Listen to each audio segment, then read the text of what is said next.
Մի քանի շաբաթ առաջ իմ տեսանյութերից մեկում ես խոսեցի ցեղասպանությունների մասին, թե ինչպես եւ ինչու են ցեղասպանություններն իրականացվում։ Երբ ես պատրաստում էի ցեղասպանությունների մասին իմ տեսանյութերը, ես շարունակ մտածում էի մարդկային հոգու խավարի մասին։ Ես մտորում էի այն մասին, թե որքան հաճախ են մարդիկ անտարբեր մնում նման իրավիճակներում։ Ոմանք վախենում են, ոմանք իսկապես անտարբեր են, եւ իհարկե նման ոճրագործությունների պահերին լռությունը, անգործությունը ավելի հեշտ է եւ ավելի անվտանգ։ Բայց երբ ես աշխատում էի ցեղասպանությունների մասին տեսանյութերի վրա, ես սկսեցի մտածել ոչ միայն այն անձանց մասին, ովքեր վնաս են պատճառել, այլ նաեւ այն մարդկանց մասին, ովքեր հրաժարվել են անտարբեր լինել, ովքեր հրաժարվել են ոչինչ չանել։ Նրանց մասին, ովքեր ձեռքները ծալած չեն նստել,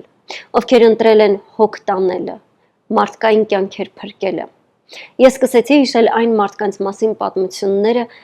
ովքեր միշտ լուսավոր են եղել եւ երբեք թույլ չեն տվել, որ խավարը մթագնի իրենց ներքին լույսը։ Հենց այն մարդկանց մասին պատմությունները, ում լույսն ավելի պայծառ փայլեց իրենց շուրջը տիրող խավարի պատճառով։ Այսօր ես ուզում եմ խոսել այսպիսի լուսավոր մարդկանցից մեկի մասին։ Ուրեմն այսպես, պատկերացրեք մի երեխա, ոտաբոբիկ, միայնակ, փոշու վշտի մեջ պարուրված։ Երեխան կանգնել է փողոցում, չգիտի ինչ անի, ուր գնա։ Նրա հայրը սպանվել է, մայրը, տատիկը, գուցե նաև քույրերն ու մանկահասակ եղբայրները կամ սպանվել են, կամ անվերջանալի շարասյան մի մաս են կազմում եւ քայլում են անապատով, տեղահանված, սովամահ, կիսամարդ, անհետացած։ Կայսրությունը պնդում է, թե նրանք տեղափոխվել են։ Թե այսպես մի օրում բոլորը որոշել են թողնել իրենց տունը, իրենց ունեցվածքը, մի խոսքով ամեն ինչ եւ անապատով քայլելով որոշել են հասնել մեկ այլ տարածք։ Իհարկե, պատմությունն այլ կերպ է այս դեպքերը հիշում։ Սա 1915 թվականն է, Օսմանյան կայսրությունն է, ցեղասպանությունն է։ Մարդիկ սպանվում են պարզապես իրենց անվան, ազգային պատկանելության, հավատքի եւ ով լինելու համար։ Մարդիկ սպանվում են հենց այնպես, եւ նման պայմաններում մի կին, մի բժշկույր որոշում է փրկել այդ փոշու մեջ կորած, շփոթված փողոցում կանգնած երեխային։ Բժշկրոջ անունը Էմմա Դարլինգ Քուշման է։ Ամերիկացի բժշկույր, ով աշխատում էր Անատոլիայում, Քոնիայի կամ Կուվանայի միսիոներական հիվանդանոցում, իսկ ավելի ուշ արդեն Հալեպում։ Հայոց ցեղասպանության ժամանակ հազարավոր երեխաներ որբացան։ Նրանց ծնողները սպանվեցին կամ բռնի կերպով աքսորվեցին դեպի անապատ։ Եվ հենց այդ ժամանակներում Էմման արեց անհավանական մի բան։ Նա մնաց Թուրքիայում։ Նա մնաց այն ժամանակ, երբ Օսմանյան կայսրությունը հայտարարեց, որ բոլոր օտարերկրյա քաղաքացիները պետք է լքեն կայսրության տարածքը, այլապես չի ապահովի նրանց անվտանգությունը։ Էմման մնաց, երբ դիվանագետները փախան։ Նա մնաց սարսափելի վտանգավոր պայմաններում։ Նա մնաց ու բացեց իր գիրկը, բացեց իր հիվանդանոցը եւ բացեց իր սիրտը։ Նա փողոցներից սկսեց հավաքել որբացած երեխաներին եւ տեղավորել նրանց տարբեր անվտանգ տներում եւ նկուղներում։ Երբ Էմման սպառեց թաքստոցները, նա իր հիվանդանոցի դռները բացեց որբացած երեխաների առաջ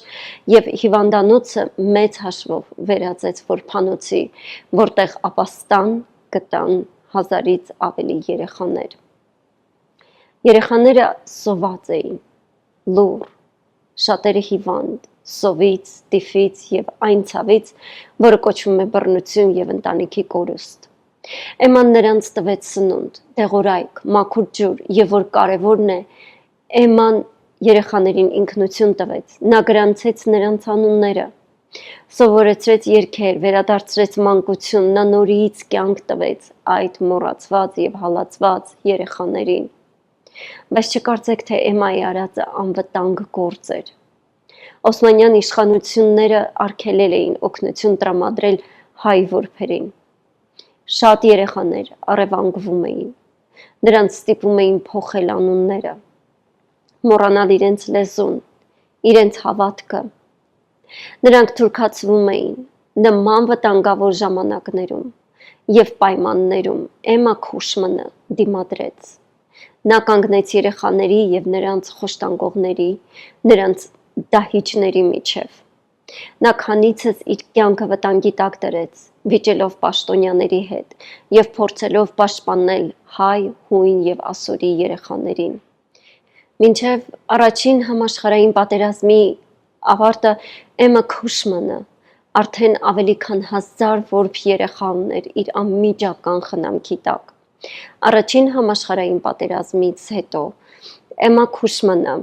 համագործակցեց Մերձավոր Արևելքի օգնության գործակալության հետ կամ անգլերեն Near East Relief-ի հետ եւ նորաստեղծ ազգերի լիգայի հետ թուրքական տներում պահվող որբերին վերադարձնելու եւ նրանց ինքնությունն ու արժանապատվությունը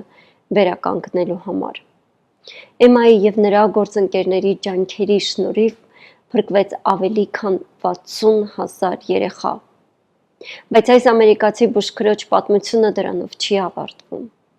Երբ 1922 թվականին թուրքական զորքերը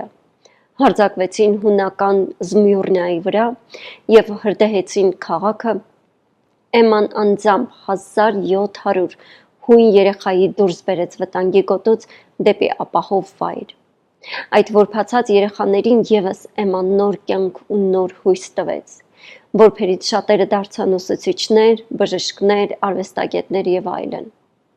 Նրանք ապրեցին Էմմայի շնորհիվ։ Բայց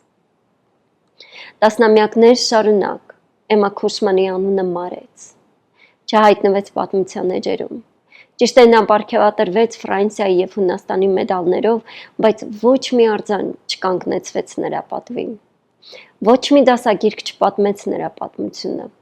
Եվ գուցե պատճառն այն է, որ նա գեներալ չէր, զինվորական չէր, զորավար չէր։ Նա բուժքույր էր, ով քանիցս վտանգեց իր կյանքը փրկելու հայ եւ հույն երեխաների, ովքեր նույնիսկ իր ազգակիցները չէին։ Էմմա Քուշմանի անունը եւ նրա սխրանքները մոռացվեցին, մինչև Միացյալ Նահանգներում մի դպրոցական առարկաներից մեկի հանձնարարության համար ընտրեց Էմմայի պատմությունը։ Այնուհետև այս դպրոցականը պատրաստեց մի փոքրիկ ֆիլմ, նոր կյանք հաղորդելով Էմմայի պատմությանը։ Ես անգամ կուզեի, որ Հայաստանում Էմմայի եւ նրա պես քաջ ու նվիրյալ մարդկանց պատմությունները շատ պատմվեին, դասագրքերում տեղ գտնեին։ Էմմայի պատմությունը սովորեցնում է, որ հերոսությունը միշտ չէ, որ արտացոլվում է զենքը ձեռքն առնելով։ Հերոսությունը երբեմն արտահայտվում է որբացած, հիվանդ երեխայի կողքին ծնկելով։ Հերոսությունը երբեմն 1-ին, 2-ին, 10-ին կամ 1000-ին հույս ու կյանք տալով է արտացոլվում։ Այսօր աշխարհի բազմաթիվ անկյուններում երեխաները կրկին տեղահանվում են, ընտանիքները քանդվում են, մասնատվում են, գոլ գնում պատերազմի եւ բռնությունների ալիքին։ Մենք հայերս այս ցավը շատ լավ գիտենք։ Այն դրոշմված է մեր հիշողության մեր 20-րդ եւ ցավոք արդեն նաեւ մեր 21-րդ դարի պատմության մեջ։ Բայց նույնիսկ հենց այսօր, հենց այստեղ, եթե մեր աչքերը բացենք, անկեղծ ու պարզ աչքերով մեր շուրջը նայենք,